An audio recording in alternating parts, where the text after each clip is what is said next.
professora Débora Lopes, aqui sou professora de língua portuguesa e trouxe para vocês uma correção no caderno da URGS de ponta a ponta.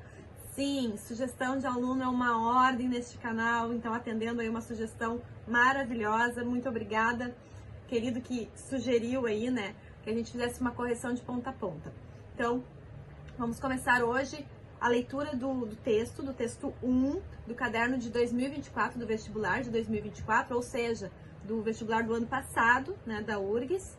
Vamos ler o texto 1 e depois, a partir de então, os próximos vídeos serão um vídeo para cada questão, vamos fazer uma maratona. No vídeo de hoje, leitura do texto e uma questão de interpretação de texto, para que a gente aproveite o vídeo, ok? E depois aí, a sequência.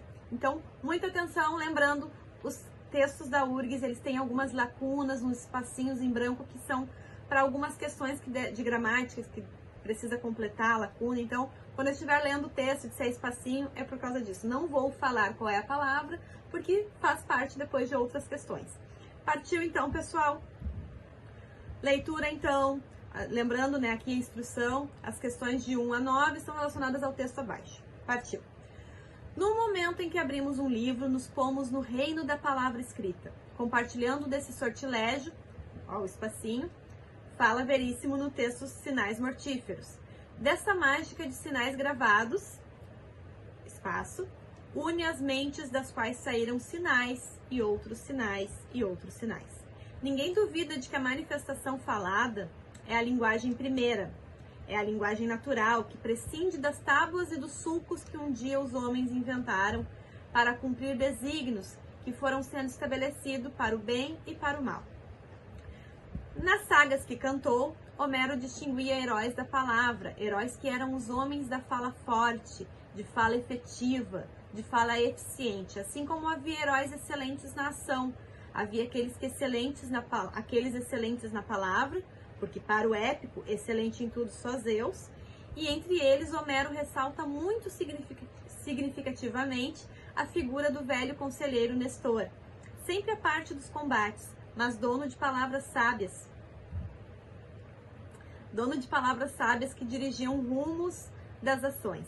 Ele ressalta, entre todos, no foco da epopeia, a figura de Odisseu, Ulisses, que nunca foi cantado como herói de combate renhido, mas que foi o senhor das palavras astutas que construíram a Odisseia.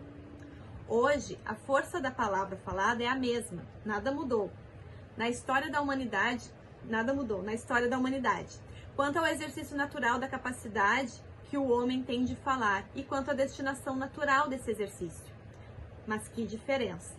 E vem agora o lado prático dessa conversa inicial. Sem discussão, pode-se dizer que a palavra escrita é sustentáculo da cultura.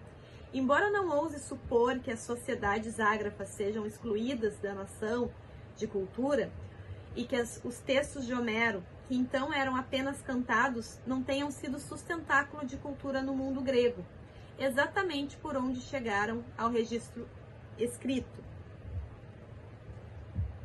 Perdão, gente.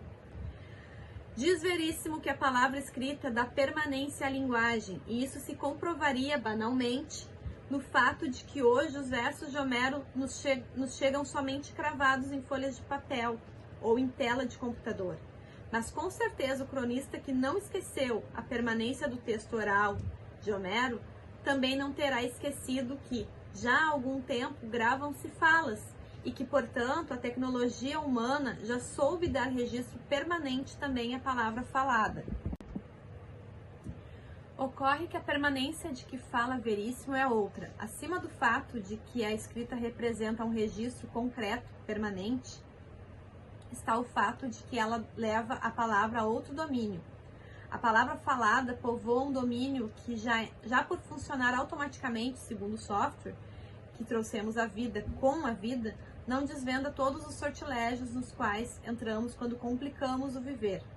Que digam os versos dos poetas que, no geral, se produzem no suporte gráfico e assim nos chegam, no papel ou em tela do monitor, insisto, mas vêm carregados de melodia que lhes dá sentido e por aí nos transportam a um mundo particularmente mágico e que passamos a pertencer com a leitura. Este é, por si, o mundo da palavra mágica. E chegamos à função da escola, nesse mundo da mágica da linguagem. Se, como diz Veríssimo, a escrita traz o preço de roubar a palavra à sua vulgaridade democrática, cabe aos professores, que são aqueles, espacinho, é dado levar às gerações a força da linguagem e a força da cultura, reverter o processo e reverter o argumento. Cabe-lhes valorizar a democrática palavra falada, sim, mas sua missão muito particular é vulgarizar democraticamente a palavra escrita dos livros, sem tirar-lhes o sortilégio, acreditemos ou não em sortilégios. Então, vamos lá resolver a questão. Vamos começar com a questão número 2, porque é uma questão de interpretação textual. Vamos deixar a 1 é uma questão mais para relação de gramática, né? Então, nós vamos deixar para um vídeo só para ela, certo? Vamos lá, então. Considere as seguintes afirmações sobre algumas das ideias expressas no texto. Aqui nessa questão, nós temos algumas opções aqui, tá? E nós precisamos ver se todas elas estão corretas ou se tem alguma errada, enfim. A número 1 diz assim: o texto aborda a relação entre as palavras falada e escrita na sociedade a partir da noção de vulgaridade democrática. Bom, que o texto aborda a relação entre as palavras falada e escrita na sociedade é um fato, né? Podemos voltar ali, vamos ver toda uma relação, o texto desde o início falando da relação entre a palavra falada e a palavra escrita. Aqui ele já está falando que a linguagem é a primeira, né? A linguagem falada é a primeira, que é a mais natural. Antes de escrever, nós falamos, né? Então, está falando aqui,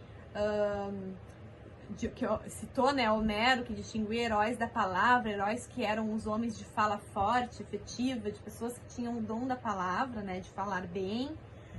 E em seguida aqui ele começa a falar sobre a escrita, o poder da palavra escrita, né? Inclusive ele cita aqui o que diz Veríssimo, né, que a palavra escrita dá permanência à linguagem. Também ele fala que a palavra escrita, ela tem este poder de dar um sentido mágico, né, de trazer magia para a palavra, para a linguagem. Mas, e aí, então, é fato de que o texto aborda a relação entre as palavras faladas e escritas na sociedade. Isso é um fato, tá? Até aqui está correto. A partir da noção de vulgaridade democrática. Muita atenção com a palavra vulgaridade, tá? Cuidado para não confundir as coisas. Quando nós falamos de linguagem, nós temos que pensar que nós temos um tipo de linguagem, a linguagem mais formal, a linguagem mais informal. Geralmente, na linguagem escrita, nós usamos todas as formalidades, né? Uma linguagem mais formal, que é a linguagem padrão, a língua padrão, tem esses nomes, formal, padrão. E a linguagem falada, geralmente, nós usamos mais uma linguagem coloquial ou vulgar, que também significa algo simples. Nem sempre o vulgar está ligado a algo negativo, tá, pessoal? Também é uma linguagem mais simples, tem a palavra grosseira, mas não acho que cabe aqui, tá? Nós estamos falando de uma simplicidade, tá? Então, essa relação que eles estão trazendo aqui, né, a noção de vulgaridade democrática é exatamente, tanto que ele cita aqui no finalzinho do texto, que a ideia cabe-lhes, né, aos professores, no caso, valorizar a democrática palavra falada, mas que a missão seria vulgarizar democraticamente a palavra escrita. O que seria vulgarizar democraticamente? É trazer uma simplicidade a nível que todos entendam. Vocês compreendem que muitas vezes a palavra escrita, ela é tão enfeitada, tão formal, que não fica democrática, não fica de fácil acesso, né? Nem todos compreendem aquela leitura. Então, a ideia aqui que está se falando é exatamente isso, da vulgaridade democrática, que é da simplicidade, de trazer essa simplicidade em que todos possam compreender a palavra, tá? Então, se funcionar a minha canetinha aqui, porque às vezes ela tá de palhaçada comigo, a gente vai conseguir marcar aqui verdadeiro. Opa, funcionou, tá? Então, sim, o texto aborda a relação entre as palavras faladas e escritas na sociedade a partir da noção da vulgaridade democrática, tá? Sim. 2. O texto afirma que a escola deve se centrar somente na escrita para, via sortilégio da leitura, dar acesso ao mundo da palavra mágica. Não é isso que o texto está falando, né? Aqui está dizendo assim, ó, que cabe-lhes valorizar a democrática palavra falada, sim, mas sua missão muito particular é vulgarizar democraticamente. Está dizendo que é para dar um foco, tá? Que é para focar, mas não quer dizer que não deve, que não quer dizer que é somente, é também, tá? É diferente, tá? A missão é essa, mas não somente essa, tá? Então, aqui, falso. 3, o texto apresenta as relações entre as palavras falada e escrita, ok? A mesma coisa que a primeira ali, né? Está certo?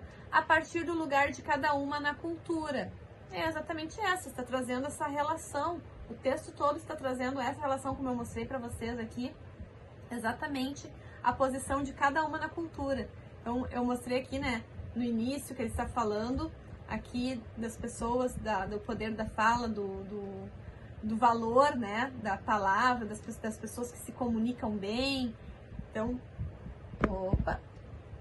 E depois ele vai trazendo a parte escrita. Então, sim, o texto apresenta, sim, relações entre as palavras falada e escrita a partir do lugar de cada uma na cultura também.